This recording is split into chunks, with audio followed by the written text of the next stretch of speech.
Cecil.tv, Cecil Weekly. It's June the 26th, and I'm your host, Rob Churnside. We have several guests tonight. Before we get into that, remember, there's a prize out there on a Cecil.tv rock, and the rock is somewhere on Furnace Bay Golf Course, a great course in Perryville. Check it out. It's somewhere where you might lose your ball, but if you find it, you win big. Our first guest, Grant Handley. Grant, you're a Northeast High School student, and you have recently acquired a new set of duties. Tell us about that. Yes, sir. As of July 1st, I'll be the student member for the Board of Education across Cecil County, CCPS wide. So, when other kids are planning for college and working summer jobs, sure, both of which you're going to be doing too, right? Yes, sir, yes. And training for this fall sports, you're going to be doing that. You're also going to be on the school board. Yes, correct. As a student representative.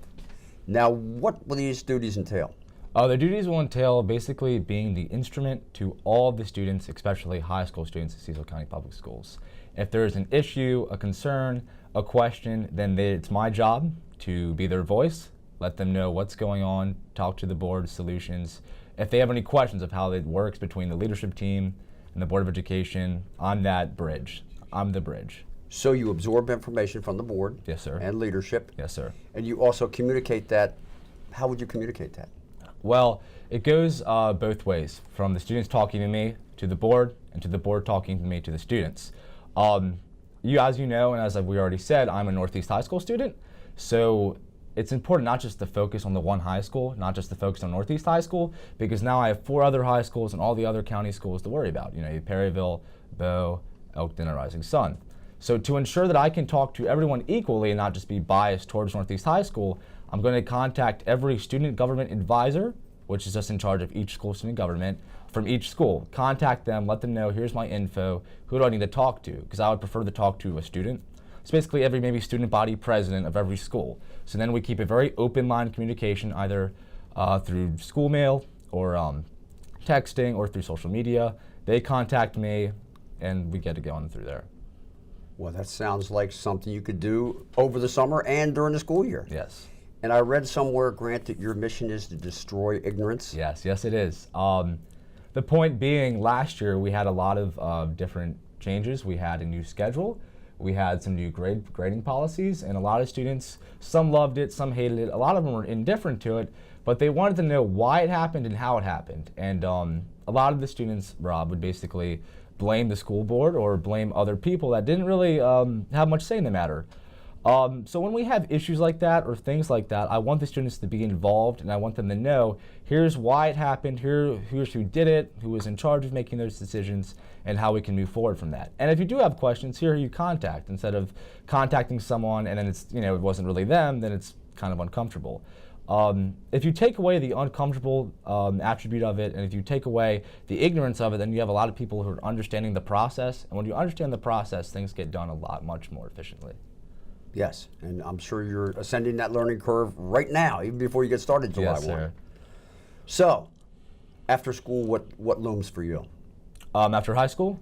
After high school, I definitely plan on going to college. I want to be a lawyer or a politician, possibly.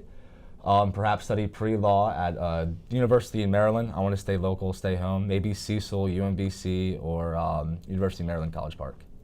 Well, the way you talk, the way you break it down, we need voices like yours in politics. Thank you, and sir. Clarifying things and opening the lines of communications. Anything else? Did we miss anything else today? I just want all the students out there in specific to know that you can talk to me. I'm very comfortable. If you have any issues or just questions, let me know.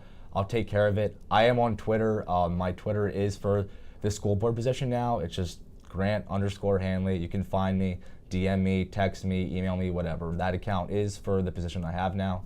It's not so much just for social recreation anymore. So please, any questions, let me know. Awesome. And you'll be training for what this fall? What sport? Soccer. Definitely soccer. I love it. Well, that training never ends, does it? No, it doesn't. Thank you, Grant. It's been a pleasure. Hi, I'm Allison Donley for Cecil.tv. Today I'm at the Santa House in Northeast Maryland, where the Cecil County Office of Tourism has set up shop for the summer. I'm here with Christy Doherty, who's manning the shop for today. Christy, why is the Cecil County Office of Tourism setting up shop in the Santa House this summer? Well, we wanted to maximize our exposure to the visitors and be right in the middle of everything. And our busy days in Elkton are usually Monday through Fridays. So we knew Northeast is very busy during the weekend, so we thought we'd bring our brochures to the visitors. What kinds of brochures do you have? We have lots of our local shops, restaurants, attractions, and we're always welcoming people to bring their brochures into our office. How many visitors have you had so far this season? Well, we've only been here, this is our second weekend, and we've had around 90 people so far. Why do you think people come to visit Cecil County? I think people come to visit Cecil County because it's a little slower pace. They come from Baltimore, Philly areas, and they want to kind of feel relaxed, and that's kind of what Cecil County is. We're just going to welcome you home and be friendly faces. Thank you so much. You're welcome.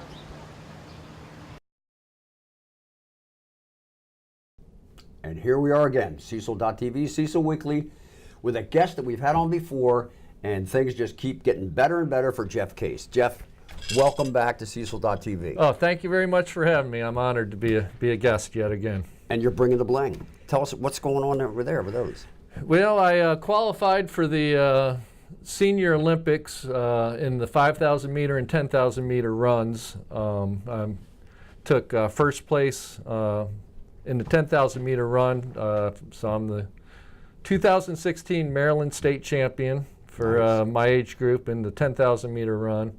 Finished third in Maryland in the 5,000 meter run, and both those performances qualified me to head to Birmingham, Alabama for the National Senior Games, which people often refer to as the Senior Olympics. Awesome. So for those of us who are non-metric, 10,000 meters is what in miles? 6.2 miles, and then 5,000 meters would be 3.1 miles.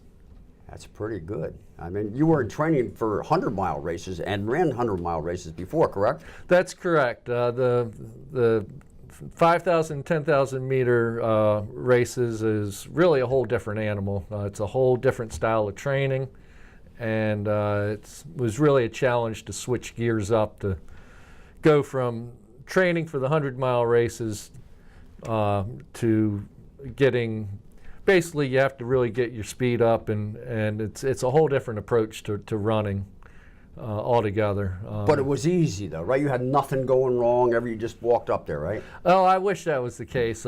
Because I had to train differently, I had to do some speed workouts on the track. I was actually at Elkton High School's track one morning at 5:45 in the morning, starting to do sprints, and about 4 weeks before the Olympics, my hamstring blew out on me, and I ended up seeing a PT doctor. First thing he asked was, what's going on? I told him what happened. He said, you have any races? I told him about Senior Olympics, and first words out of his mouth were, well, Jeff, we don't have time for you to be a sissy.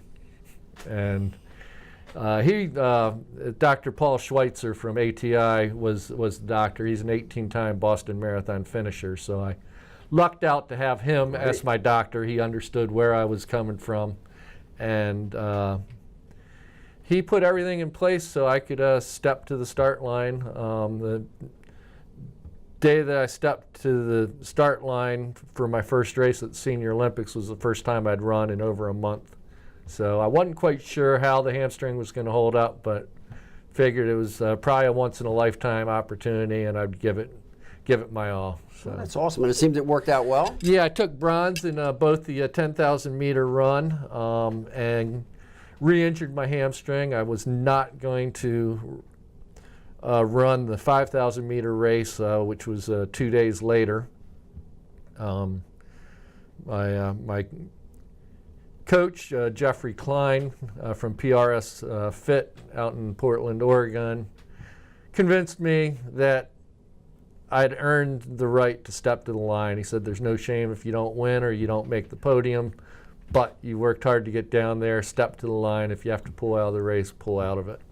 The other guy that worked a lot with me through the injury was Tom Capizio from the Elkton YMCA.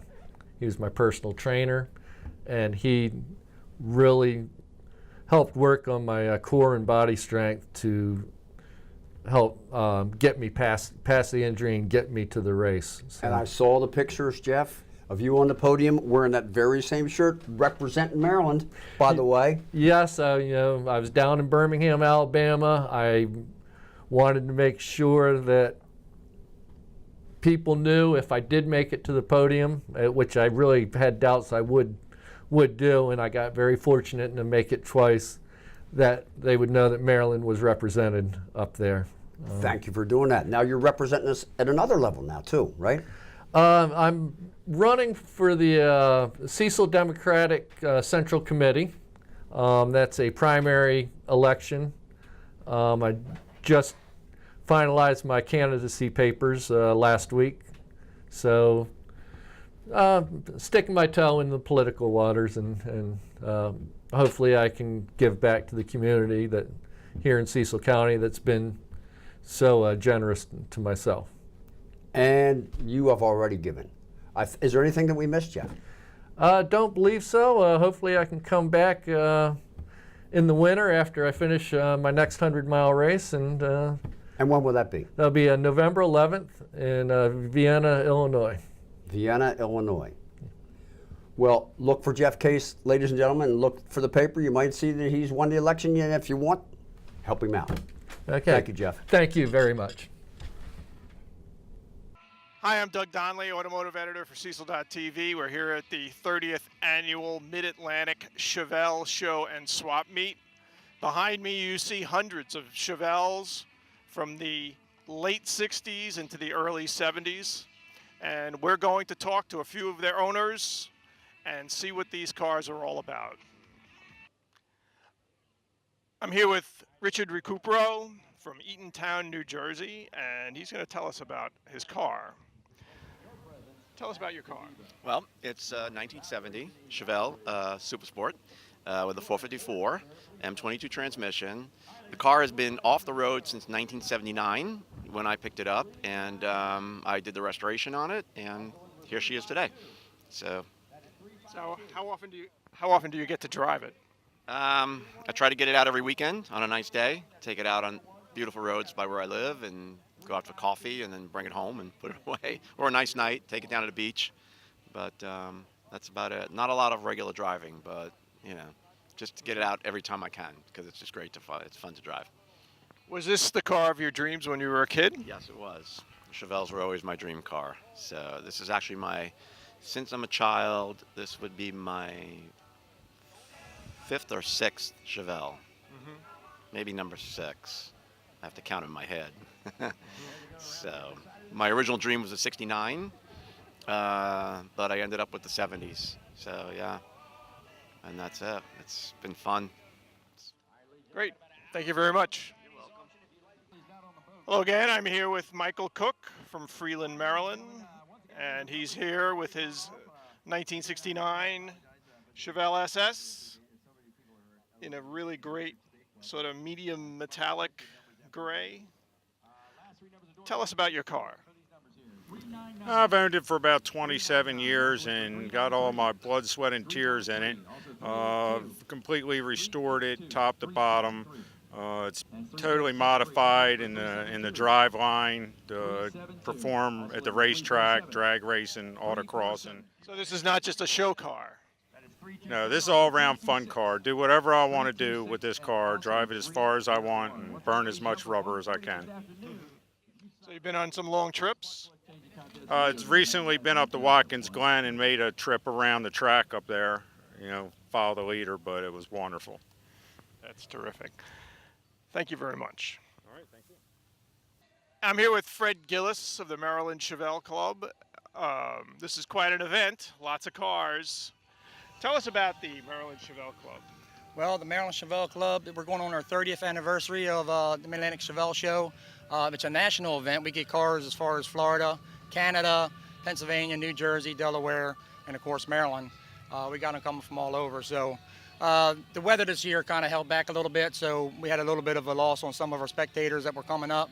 They didn't want to bring their cars out in the weather, and as you can see, some of the beautiful cars around here, you can't blame them. They put a lot of money and time into them. So We've been around since 1988, the Maryland Chevelle Club has. We represent 64 to 72 through our club. But, you know, we also allow the late model Malibus, El Caminos, and Chevrolets to come up here and spectate with us. They got to have a place to go as well. What we do with our proceeds for the Miss Show is that, you know, half the money goes to Believe in Tomorrow, which is the National Children's Foundation. The other half goes to 4 area schools every year. We do a 6 angel tree Christmas for kids. And also on top of that, we do a family for Christmas. Mostly we try to go to a church. They give us a name of somebody who we can go see, and we try to do it all, you know, secretive. We don't want nobody to know that we're doing that. So we pretty much do that, but we don't want our names out there for that. So we like to just come out here and raise money, have a good time, give people a place to go, so that we can keep on doing the good things that we can do for all the causes that we have. So. Well, thank you very much, and have a great show. Thank you, sir. I appreciate it. Thank you.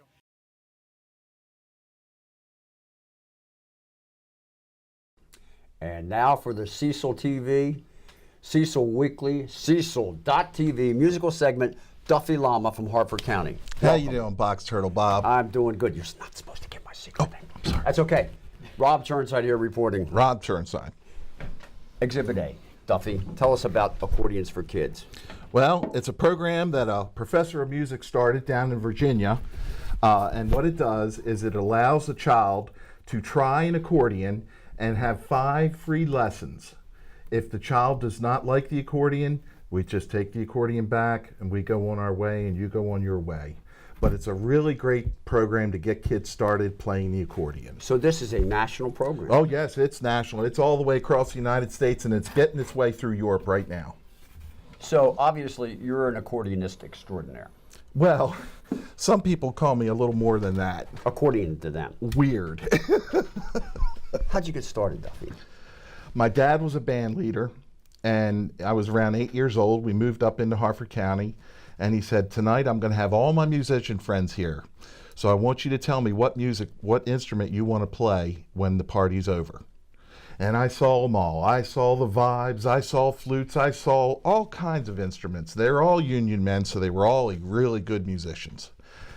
The electricity went out in the middle of the party, and I noticed that the trumpet player he stopped playing because he's so loud, and the guitar players, well, they stopped playing because the electric went off. And the keyboard player, he had electric keyboard there, that stopped. But my dad was a bass player, doghouse bass, and there was an accordion player there. Well, there's actually 3 accordion players there, and they continued the party on. And I saw that not only could the man carry the band with the accordion, but he could also sing. So I thought that was 3 elements that were very important in entertainment. And that's what I said to my dad, I want to learn how to play the accordion. At the wee age of 7? 8 years old. 8 years old. Yep. And that's the best age to get a child, anywhere from 7 to 8 years old. And the thing that's so important about this accordion is that it teaches children, it teaches them so much about how to go on in life and put things together. They learn how to use their head. They learn how to play music. It's a great instrument to write songs on. It's just a wonderful instrument for kids. And you brought your accordion with you tonight. Oh, obviously, yes. You're going to play some tunes. Oh, I'm going to, yes, sir, Rick. Tunes, folks, that we recorded together with the Bean Soup Project. I was the drummer in the Bean Soup Project that recorded this album. Oh, great drummer. Available, correct? Oh, always available, yes. And Duffy, tell us about the Bean Soup Project, because it's not your ordinary band. No, what the Bean Soup Project is all about is bringing original music for original people.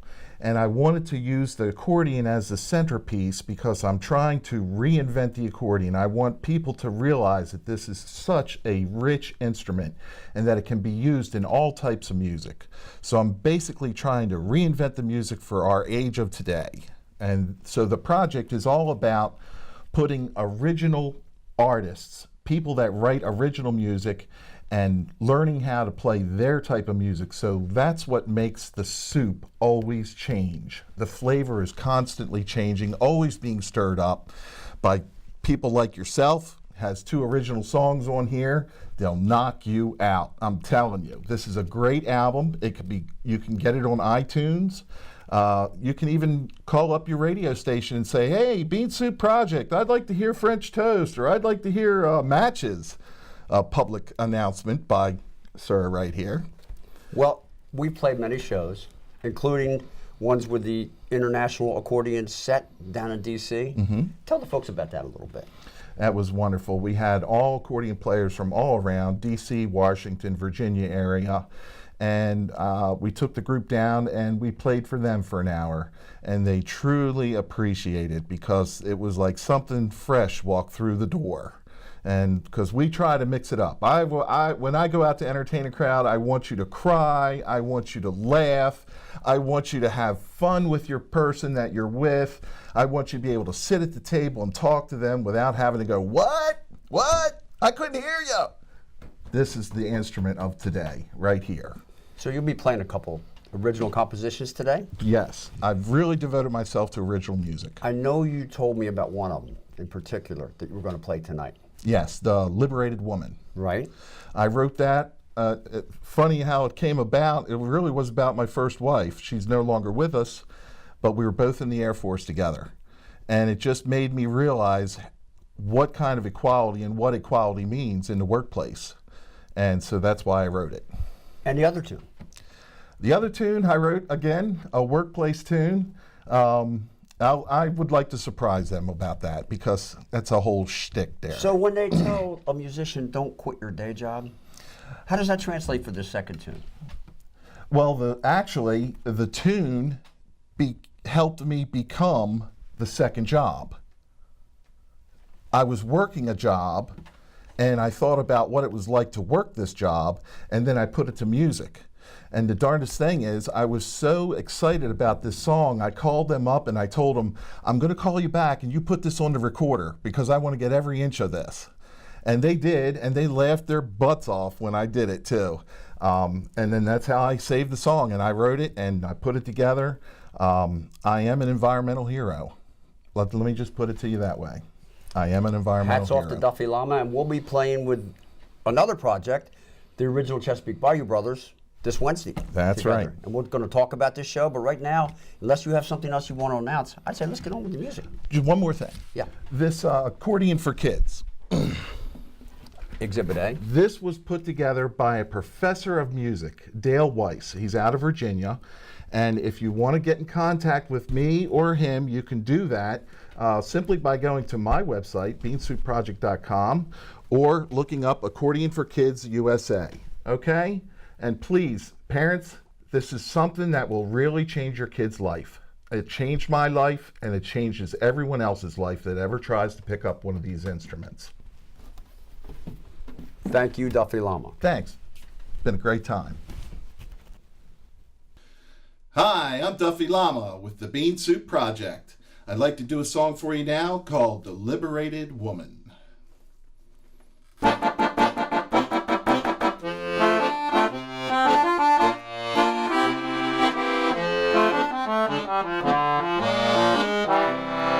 had her in the morning and I had her late at night. I had her in the evening over dinner candlelight. I heard she joined the army and was well equipped to fight.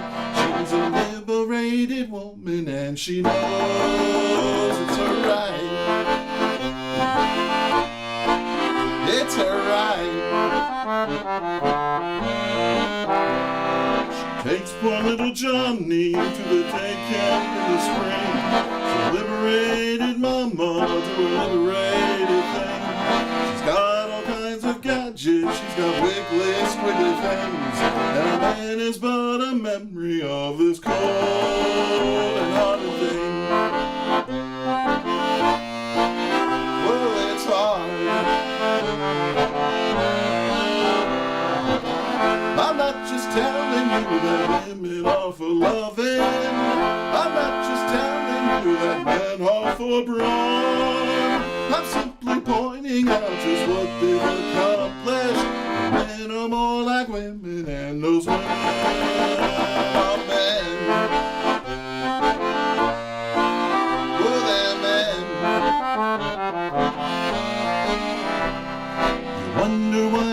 many now are turned into their own. A liberated woman with a liberated soul. Her eyes are now just opening to see the writing on the wall. You're a liberated woman and you do it, you do it, you do it, you do it all. That's not all. I'm not just telling you that women are for loving. I'm not just telling you that men are for broad. I'm simply pointing out just what they've accomplished. Men are more like women and those women are men. Oh, they're men. Oh, they're men.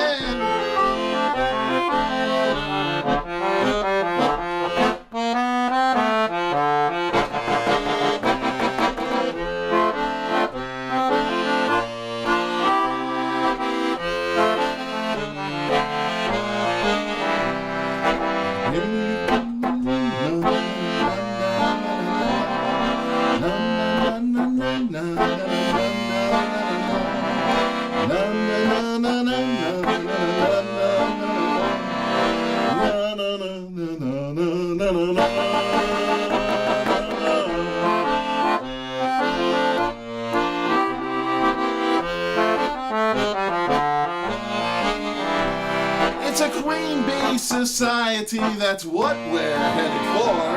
Where a woman's in the driver's seat and the man is on the floor. Unfurl those sails now, ladies, toss them up here on my shore. You're a liberated woman and you need them no more. Oh, no more. Oh, no more.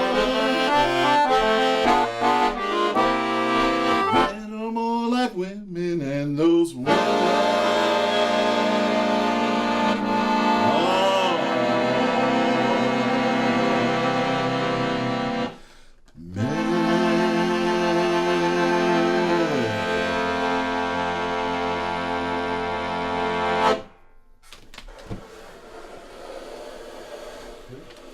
So this next song is about my second job, which we were alluding to when I was talking to TB earlier. And I'll just give this to you right up front. I wrote this one during my day job.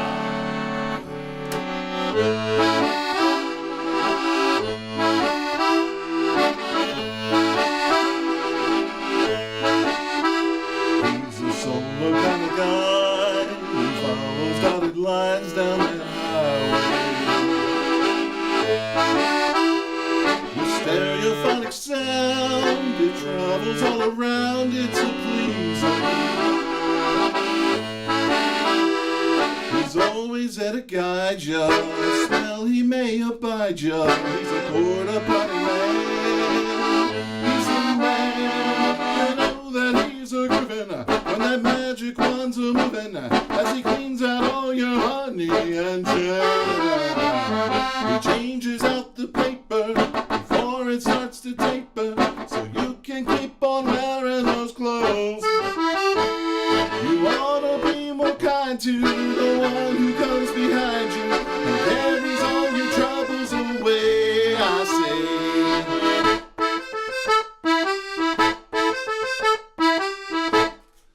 Porta Potty Man.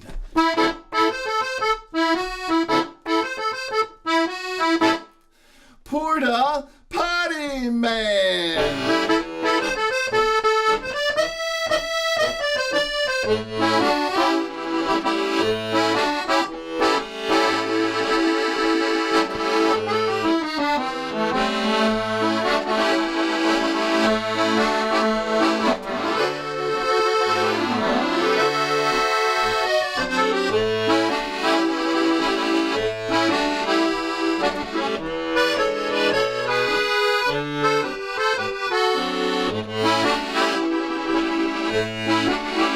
He's got